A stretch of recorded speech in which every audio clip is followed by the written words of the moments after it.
দাদা এই গরম গরম বড়া খাও, গরম বড়া খাও। খাও। খাও, এই যে গরম বড়া খাও। দেখি না জীবন খাও, এই জন্য তোমার না এই শীতের চুড়ে 7 দিন ধরে পকেট থেকে হাত পাই করি না।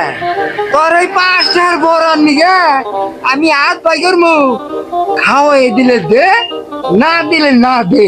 নাও নাও নাও তাহলে নাও নাও। বলটু রে এই আগা বোধই গে এই ঘুষণের ডরে 7 দিন ধরে আমি খাওয়াই বাদ দিছি। তোর এই বড়া খাইয়া যদি আমার আগা হে তোর গলা আমারে হুসাইয়া দেন লাগবো। আমি নাই গে আমার বড়া আমি এই যাম গা।